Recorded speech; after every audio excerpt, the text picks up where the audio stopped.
Sí, Juanjo, como todos sabemos por experiencia propia, en los últimos años una gran crisis de la deuda está afectando a los países europeos. Los ajustes y los recortes impuestos por los creditores, ya sean los mercados internacionales o el Banco Central o el Fondo Monetario Internacional, afectan directamente a miles de familias en todo el continente. Bien, aunque parezca mentira, esta crisis nuestra es la misma que sufrieron los países menos desarrollados en la década de los 80. Enseguida hablaremos de cuál es la situación española y cómo podemos reaccionar, pero para entender un poco más qué nos pasa, recordemos lo que les ocurrió a los países del sur. Vamos a ver un fragmento del documental Interferencias. En él, un actor interpreta al presidente de Burkina Faso, Thomas Sankara, un panafricanista que murió asesinado. Nos situamos en Addis Abeba en 1987 durante una asamblea de la Organización de la Unidad Africana. Hola. Hola. Hola.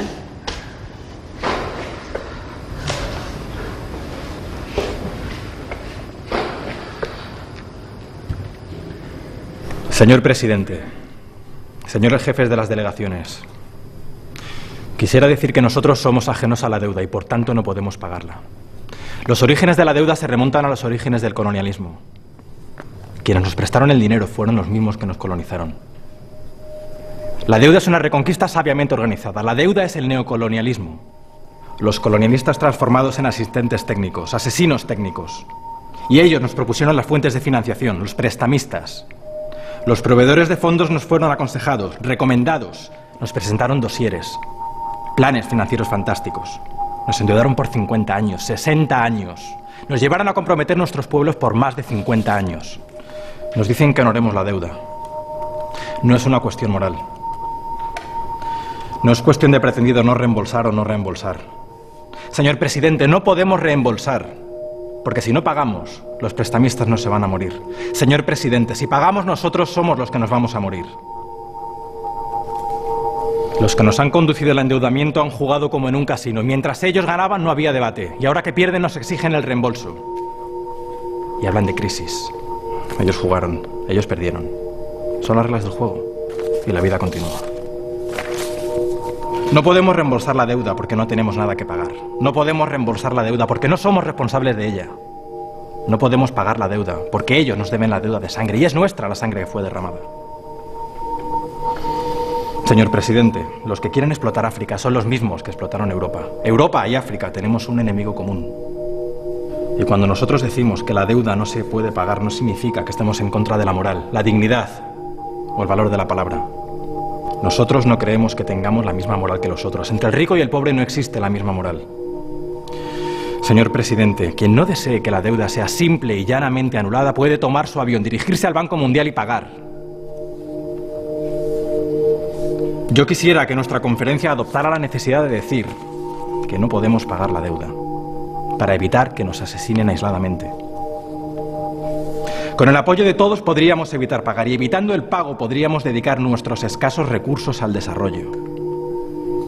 Lo que ahorraremos nos irá a gastos de prestigio. No queremos más de eso. Lo que se ahorre irá al desarrollo. Evitaremos endeudarnos con Europa para armarnos y evitaremos comprar las armas a Europa, porque un país africano que se arma no puede hacerlo más que contra otro país africano. ¿Y qué país africano puede armarse para defenderse de la bomba nuclear? Señor presidente, sin embargo, hay alternativas. Igualmente podemos utilizar las inmensas potencialidades de África para desarrollarla, porque nuestro suelo y nuestro subsuelo son ricos. Tenemos lo suficiente y tenemos un mercado inmenso, muy vasto, de norte a sur y de este a oeste.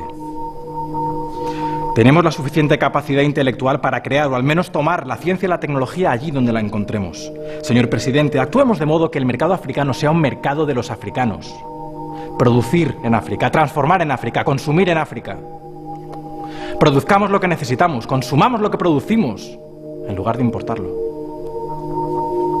Mi delegación y yo mismo somos vestidos por nuestros tejedores, nuestros campesinos. No encontrarán un solo hilo que provenga de Europa o de América. Bueno, esto sería parte de una escena y aquí al final el presidente asesinado sería rematado con metralletas ahí. ¡Ratatatatapa! Caería y moriría. Pues sí, eran las palabras del expresidente de Burkina Faso, Thomas Sankara, que recordemos murió asesinado. Para reflexionar sobre estas palabras, sobre estas verdades que se pronunciaban, recordemos, en 1987 tenemos con nosotros a Yolanda Fresnillo, que es del Observatorio, una de las personas que forma parte del Observatorio de la Deuda en la Globalización.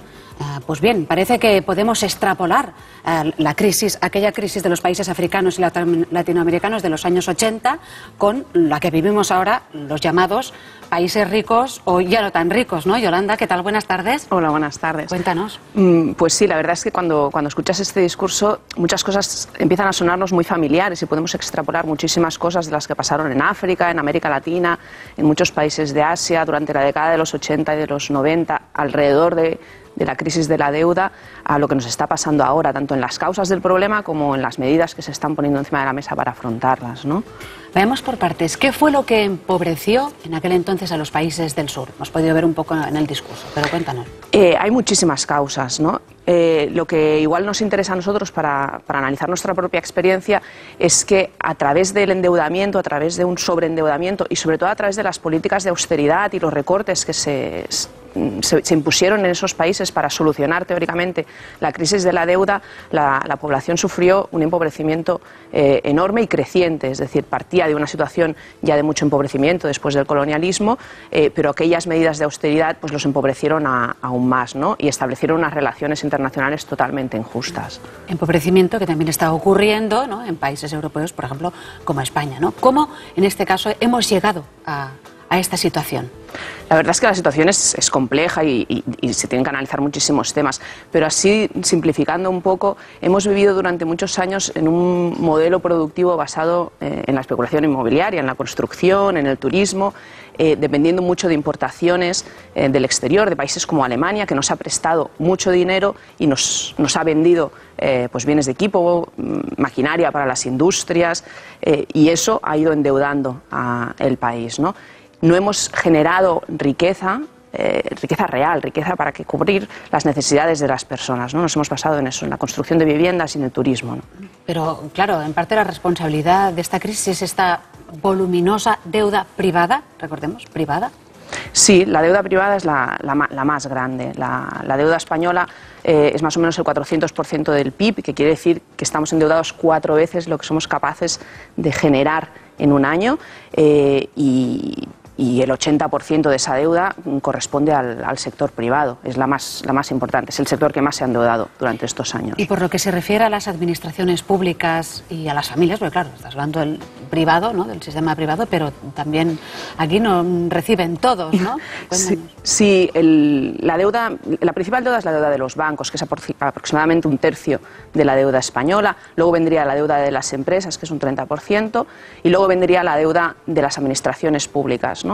El gobierno central, los ayuntamientos, las comunidades autónomas tienen aproximadamente un 18% de la deuda. Y los últimos de la cola seríamos los ciudadanos y las ciudadanas, que tenemos un 16% escaso de la deuda. Muchas veces nos dicen que hemos vivido por encima de nuestras posibilidades porque nos hemos sobreendeudado comprando pisos. La verdad es que los que más han vivido por encima de sus posibilidades son los bancos y las empresas, que son los que más se han endeudado durante estos últimos años.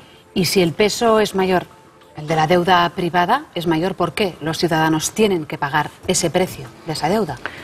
Es una pregunta que nos hacemos constantemente y bueno, hay que entender el funcionamiento de estos mercados financieros que hacen que, por ejemplo, ahora cuando el gobierno español necesite dinero y tiene que emitir deuda en los mercados financieros, tiene que pagar un interés más alto porque la economía española en general está sobreendeudada. De alguna manera estamos pagando públicamente lo que se ha endeudado el sector privado. También es verdad que el gobierno español está destinando recursos a salvar ese sector privado, tanto los bancos, y lo veíamos ayer con la noticia de la ampliación del dinero que se da al sector financiero, como a las empresas privadas, y eso aumenta el déficit, aumenta el endeudamiento y por lo tanto se paga con recortes. Otra cosa distinta a la deuda es el déficit público del Estado, ¿no? El déficit del Estado. Cuéntanos, ¿qué es eso exactamente? El déficit es la diferencia entre lo que el Estado ingresa sobre todo por impuestos, pero también sobre lo que ingresa con las empresas públicas, y lo que gasta. ese déficit ha ido creciendo bastante en los últimos años. De hecho, nos manteníamos dentro de lo que fijaba la Unión Europea hasta bien entrada la crisis, hasta 2007-2008, y a partir de entonces se dispara, empezamos a gastar mucho más de lo que ingresamos, y está muy vinculado con la deuda porque para pagar esa diferencia, digamos, si tú gastas más de lo que ingresas como persona, como empresa o como Estado, te endeudas para superar esa diferencia, ¿no? La deuda española está muy por debajo de la media de la deuda europea, pero como ha crecido mucho en los últimos años por ese crecimiento del déficit, pues preocupa el ritmo de crecimiento tanto del déficit como de la deuda, que son diferentes pero van un poco en paralelo, ¿no? Porque están endeudados los ciudadanos, las empresas y el Estado, ¿no? Exacto. Entonces, todos endeudados, ¿qué es lo que podemos hacer los ciudadanos? ¿Qué es lo que podemos hacer nosotros? Nosotros pensamos, en el Observatorio estamos participando de un proceso ciudadano que le llamamos Auditoría Ciudadana de la Deuda.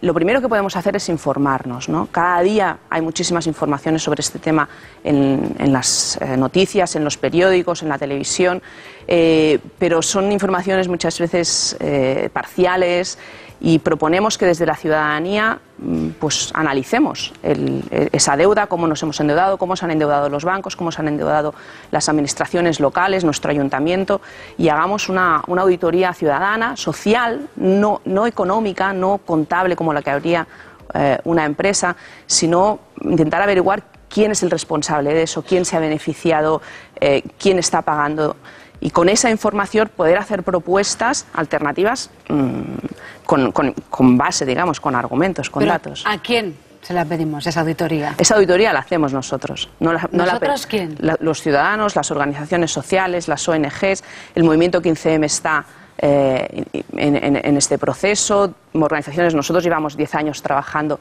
el tema de la deuda con muchas otras ONGs. Tenemos la experiencia de lo que hemos estudiado, de lo que ha pasado en el sur.